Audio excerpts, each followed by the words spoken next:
What if the clearest sign yet of an atmosphere on a rocky world beyond our solar system has just been found? Welcome to the Automated Daily, Top News Edition, the podcast created by generative AI. It's July 19th, 2026, and I'm Trent Teller. Today, China sharpens its AI strategy, regulators redraw the rules for digital power, science takes a big step in both space and biology, and security tensions rise from the Middle East to NATO's eastern edge. This episode is brought to you by Stock MVP. Stock MVP helps you invest like the pros, using data-driven insights. Find the link in the episode notes. China made one thing very clear at the World AI Conference in Shanghai.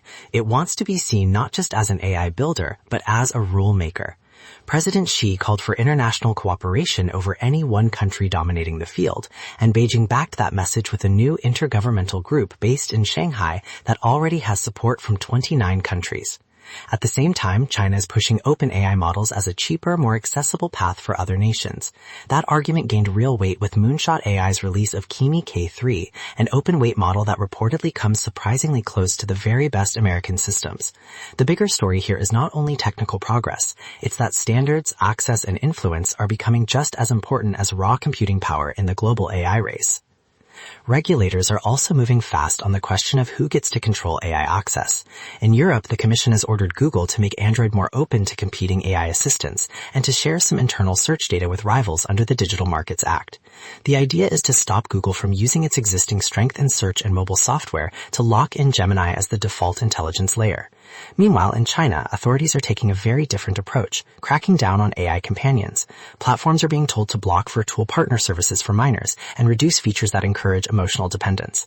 That matters because it shows AI is no longer being treated only as a productivity tool. Governments are starting to regulate it as infrastructure, as a market gatekeeper, and even as a force that can shape personal relationships.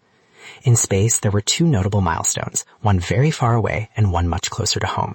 Astronomers say they have the first confirmed atmosphere around a rocky, Earth-like planet in another star's habitable zone. The planet, LHS 14b, is about 48 light-years away, and for scientists searching for potentially life-friendly worlds, that makes this one of the most exciting targets yet. No, this is not evidence of life. The gas detected so far is helium, but it is strong evidence that a small rocky world in a promising orbit can hold on to an atmosphere, and that alone is a major step. Closer to Earth, India's private space sector hit a historic mark as Skyroot Aerospace successfully launched Vikram 1 into orbit. That makes India only the third country where a private company has independently reached orbit, a sign that the country's commercial space push is starting to pay off. Biology also had a big week, with artificial intelligence showing how quickly it may speed up gene editing research. Scientists reported that AI helped them design synthetic CRISPR enzymes that do not exist in nature and may work even better than current natural versions. In plain terms, researchers are no longer limited to borrowing biology's old tools. They are beginning to design new ones from scratch.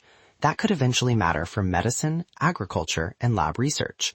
In a related step for synthetic biology, the long-running Yeast 2.0 project reached a major milestone with completion of the final synthetic chromosome before assembly of the full engineered genome. The promise here is a more programmable form of life that could help produce drugs, fuels, and hardier crops. But these advances also keep raising familiar questions about safety, oversight, and who gets to control the building blocks of synthetic life. On the security front, the situation between the United States and Iran appears to be sliding back toward dangerous territory. A preliminary ceasefire is already fraying after an Iranian drone struck a cargo ship in the Strait of Hormuz, setting off another cycle of retaliation. Even without major casualties, each move is pushing both sides past earlier red lines. That matters well beyond the region because the Strait of Hormuz remains one of the world's most sensitive routes for trade and energy supplies. In Europe, Britain is making a different kind of security adjustment, reshaping its military presence in Estonia for a battlefield that looks more like Ukraine, lighter, faster, and far more dependent on drones and rapid targeting. The updated force is meant to strengthen deterrence on NATO's eastern flank and reflects how quickly modern warfare is changing. Thanks to our sponsor, CrispCall. CrispCall provides agentic cloud telephony for modern businesses. Find the link in the episode notes. That's the top news for July 19th, 2026. From AI-powered politics to possible habitable worlds, and from synthetic biology to real-world security risks, the theme today is competition over who shapes the future. I'm Trent Teller, and this was the Automated Daily, Top News Edition. Thanks for listening.